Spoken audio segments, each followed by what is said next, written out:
ಎನ್ಯು hospital group ವತಿಯಿಂದ ಇಂದು ಬೆಂಗಳೂರಿನ mission ರಸ್ತೆಯಲ್ಲಿ ಅತ್ಯಾಧುನಿಕ ಡಿಜಿಟಲ್ ಸೌಲಭ್ಯಗಳನ್ನು ಹೊಂದಿರುವ ನೂತನ ಸೂಪರ್ ಸ್ಪೆಷಾಲಿಟಿ ಆಸ್ಪತ್ರೆಯನ್ನು ಆರೋಗ್ಯ ಸಚಿವ ದಿನೇಶ್ ಗುಂಡೂರಾವ್ ಉದ್ಘಾಟಿಸಿದರು.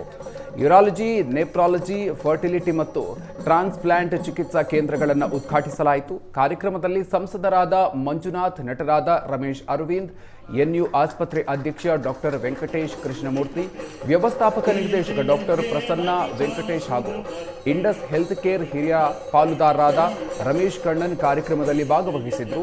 ಎನ್ಯು ಆಸ್ಪತ್ರೆ ತನ್ನ ದೂರದೃಷ್ಟಿಯನ್ನು ಮತ್ತಷ್ಟು ಬಲಪಡಿಸ್ತಾ ಇದ್ದು, ಕ್ಲಿನಿಕಲ್ ಅತ್ಯುತ್ತಮ ನವೀನತೆ ಮತ್ತು ಮಾನವೀಯ ಆರೈಕೆಯನ್ನು ಒಗ್ಗೂಡಿಸಿ ಸೂಪರ್ ಸ್ಪೆಷಲಿಸ್ಟ್ ಆರೋಗ್ಯ ಸೇವೆಯಲ್ಲಿ ಹೊಸ ಮಾನದಂಡಗಳನ್ನು ಸ್ಥಾಪಿಸ್ತಾ ಇದೆ.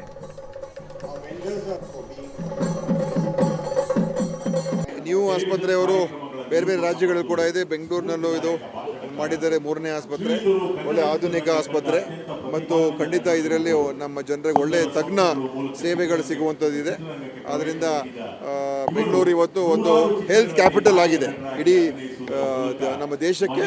ಮತ್ತು ಅನೇಕ ಬೇರೆ ಹೊರ ದೇಶಗಳಿಂದ ನಮ್ಮ ಬೆಂಗಳೂರು ನಗರಕ್ಕೆ ಬಂದು ಚಿಕಿತ್ಸೆ ಪಡ್ಕೊಳ್ತಾರೆ. ಸೊ ಇದಕ್ಕೆ ನ್ಯೂ ಆಸ್ಪತ್ರೆ ಬಂದಿರೋದು, ಒಳ್ಳೊಳ್ಳೆ ತಜ್ಞರಿದ್ದಾರೆ, ಭಾಳ ಒಳ್ಳೆ ಮ್ಯಾನೇಜ್ಮೆಂಟ್ ಇದೆ. ಸೊ ಖಂಡಿತ ಒಳ್ಳೆ ಸೇವೆಗಳು ಸಿಗುತ್ತೆ. ಎನ್ಯು ಹಾಸ್ಪಿಟ್ಲು ಇವತ್ತು ಈ ಮಿಷನ್ ರೋಡಲ್ಲಿ ಒಂದು ಸುಸಜ್ಜಿತವಾದಂಥ ವಿಶ್ವ ದರ್ಜೆಯ ಕಿಡ್ನಿ ಕೇರ್ ಆಸ್ಪತ್ರೆಯನ್ನು ತೆಗೆದಿರೋದು ಈ ಭಾಗದ ಜನರಿಗೆ ಬಹಳ ಅನುಕೂಲ ಆಗುತ್ತೆ.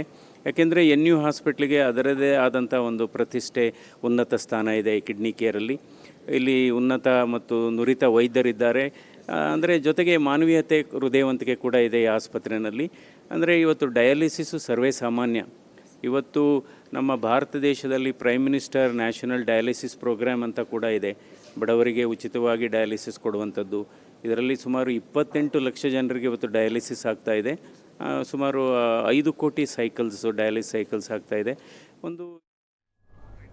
ಇದಿಷ್ಟು ಇವರೆಗಿನ ಪ್ರಮುಖ ಸುದ್ದಿ. ನೇರ, ದಿಟ್ಟ, ನಿರಂತರ ಸುದ್ದಿಗಾಗಿ ನೋಡ್ತಾ ಇರಿ ಏಷ್ಯಾನೆಟ್ ಸುವರ್ಣ ನ್ಯೂಸ್.